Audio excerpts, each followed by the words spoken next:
Hello दोस्तों, 10 minute की इस सीरीज में आपका वेलकम है। आज हम जेआईबी पीपीबी में एक नया कॉन्सेप्ट कवर कर रहे हैं। बेसिकली ये कॉन्सेप्ट केवाईसी से रिलेटेड है, बट ये कॉन्सेप्ट है सिंप्लीफाइड ड्यू डिलीजेंस रिक्वायरमेंट।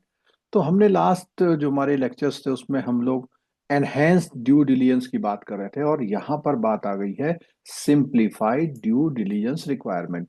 यानी पीएमएलए एक्ट में कुछ ऐसे मामले भी हैं जिसको आरबीआई ने ये कहा है कि ऐसे मामलों में थोड़ी सी रियायत या सिंप्लीफाइड ड्यू डिलीजेंस आपको करनी है। तो दोस्तों, बात करते हैं इसमें। और इसमें सबसे पहले अगर हम बात करेंगे तो सिंप्लीफाइड ड्यू डिलीजेंस में आता है, नंबर सबसे पहले आता है सेल्फ हेल्प ग्रुप का। तो आपको मालूम होना चाहिए कि सेल्फ हेल्प को ग्रुप को प्रमोट करने के लिए गवर्नमेंट बहुत काम करती है। तो इनका सेविंग बैंक में जो कस्टमर ड्यू डिलीजेंस है, ओनली ऑफिस बियरर्स यानी कि जो अकाउंट जो खाते में जो ट्रांजेक्शन्स करते हैं, ट्रेजरार हैं, ये जो जो पोजीशन पे हैं उन्हीं का किया जाएगा। अगर मान लिया क्रेडिट लिंकिंग हो जाए तो हर कैंडिडेट का, हर मेंबर का सीडीडी करना जरूरी है। ठीक है। सेकंड पॉइंट आता है यहाँ पर फॉरेन स्टूडेंट का। तो जो फॉरेन स्टूडेंट आते हैं तो आपको मालूम होना चाहिए कि एनआरओ अकाउंट खोलते हैं यहाँ पे। उनके लिए passport with visa, immigration endorsement, proof of identity and address in home country, ये लेंगे। साथ में उसका फोटोग्राफ लेंगे और उसका एडमिशन लेटर लेंगे, जहां पर भी इंडियन एजुकेशनल इंस्टीट्यूशन में वो पढ़ रहा है। उसके साथ साथ लोकल एड्रेस डिक्लेरेशन। तो उसका लोकल एड्रेस क्या है, with in 30 days must be verified. तो जो वो देगा 30 दिन के अंदर उसको वेरीफाई भी करना है। ट्रांजैक्शन लिमिट्स इनिशियल पर, तो शुरुआत में जब ऐसा कोई अकाउंट खुलेगा तो 1,000 यूएसडी फॉरेन रेमिटेंस या 50,000 ऑफ इक्विवेलेंट, जो भी है उसका फॉरेन रेमिटेंस, उसको देखेंगे हम। और साथ में स्पेशल केस में आरबीआई के अप्रूवल मैंडेटरी है, कब, अगर वो स्टूडेंट पाकिस्तान की कंट्री से बिलोंग करता है तो। सेकंड आता है फॉरेन पोर्टफोलियो इन्वेस्टर, ये भी यहाँ पर अकाउंट खोलते हैं, तो इनके लिए भी सिंप्लीफाइड है। उसका रीजन ये है क्योंकि ये जब आते हैं तो सेबी के साथ बहुत फॉर्मेलिटी करते हैं, तो यानी कि बहुत सारी चीजें उनकी पहले से ही वेरीफाई हो जाती हैं। Account open as per SEBI guideline, इनका अकाउंट सेबी के गाइडलाइन के अकॉर्डिंग खुलेगा। Certain document exempt depending on category. FATCA CRS rules must be followed, तो जो आपके रूल्स हैं इंटरनेशनल लेवल पे, जो रूल्स चलते हैं इसके इनकम टैक्स मनी लॉन्ड्रिंग के लिए, उनको आपको फॉलो करना है। Undertaking from FPI global custodian exempted. तो यहाँ पर ऐसे मामले में क्या है, अगर अंडरटेकिंग है एफपीआई और ग्लोबल कस्टोडियन की, तो इसके लिए भी यहाँ पर सीडीडी जो है एग्जेम्प्टेड है। Documents to be submitted when required, तो जब भी जरूरत होगी तब जरूर हम इनसे डॉक्यूमेंट ले लेंगे। अब बात करते हैं, कई बार क्या होता है, कई कस्टमर ऐसे होते हैं इनके पास ओवीडी होता ही नहीं है, तो उनके लिए स्मॉल अकाउंट खोला जाता है। तो स्मॉल अकाउंट से अक्सर हम देखते हैं काफी क्वेश्चंस भी पूछे जाते हैं। जैसे पर्पज क्या है, फाइनेंशियल इंक्लूजन के लिए ये रिबेट या ये छूट दी गई है कि वो सिंप्लीफाइड और सीडीडी से भी काम चला सकते हैं। क्या रेस्ट्रिक्शन है इन अकाउंट में, एनुअल क्रेडिट जो है 1 लाख से कम होना चाहिए। मंथली विड्रॉल 10,000 या उससे कम हो सकते हैं। बैलेंस किसी एक पॉइंट ऑफ टाइम में इसमें 50,000 से ज्यादा नहीं हो सकता। गवर्नमेंट ग्रांट वेलफेयर डिपॉजिट अगर ज्यादा आ रही है तो एक अलग बात है। कोई भी फॉरेन रेमिटेंस इसमें अलाउड नहीं होता है।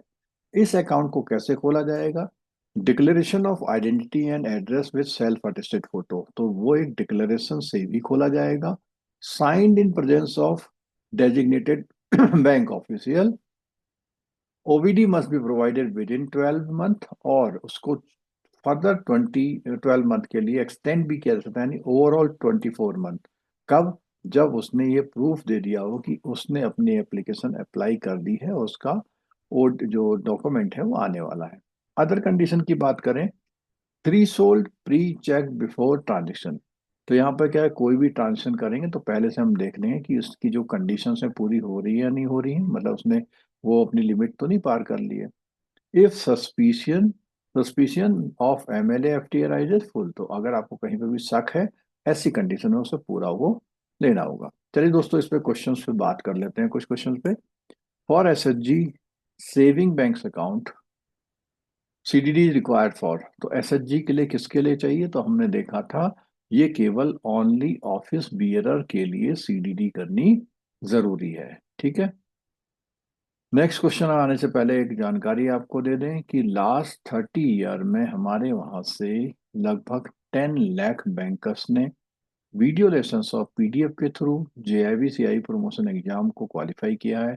और इन कोर्सेज की जानकारी आप ns2schoolofbanking.com पर देख सकते हैं, या मोबाइल एप्लीकेशन से भी इनकी जानकारी आपको मिल जाएगी। ठीक है। अब बात आती है कि कौन सा केस ऐसा है जहां पर आरबीआई का प्रायर अप्रूवल रिक्वायरमेंट होता है अगर हम कोई अकाउंट खोलेंगे। क्या वो सारे फॉरेन स्टूडेंट है, या बांग्लादेश के हैं, या स्टूडेंट विद पाकिस्तानी नेशनलिटी है, या student from any SAARC country है? तो दोस्तों ये ध्यान रखना, स्टूडेंट के मामले में बांग्लादेश को थोड़ा सा लिबरल रखा हुआ, लेकिन पाकिस्तान का अगर स्टूडेंट भी है तो उसके साथ भी क्या है, कंप्लीट सीडीडी को जरूरी है, और साथ में आरबीआई का अप्रूवल भी रिक्वायर्ड होता है। ठीक है। चलिए नेक्स्ट क्वेश्चन की बात करते हैं। विच of the following best describe the requirement for opening NRO account of foreign? तो फॉरेन स्टूडेंट का एनआरओ अकाउंट खुलता है, तो इसमें से कौन सी चीज जो है बेस्ट डिस्क्राइब हो रही? Passport with visa endorsement, photograph, admission letter, declaration of local address within 30 days, passport only with no need of local address, ये तो गलत है।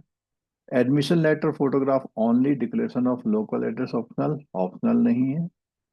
Passport and visa endorsement only, RBI approval required all foreign, ये भी गलत है। तो first option is the correct answer. ठीक है, ये सब हमने अभी देखा था। Which of the following is true about small account? तो अभी हमने स्मॉल अकाउंट के फीचर्स देखे थे।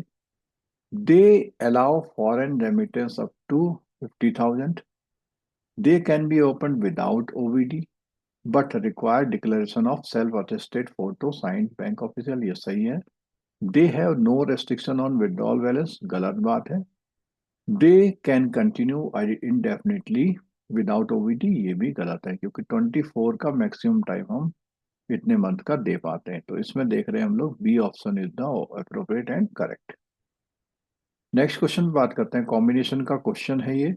Identify the correct combination regarding restriction of small account. तो स्मॉल अकाउंट के कुछ रेस्ट्रिक्शन है, आमतौर पर क्वेश्चन अक्सर पूछा जाता रहा है।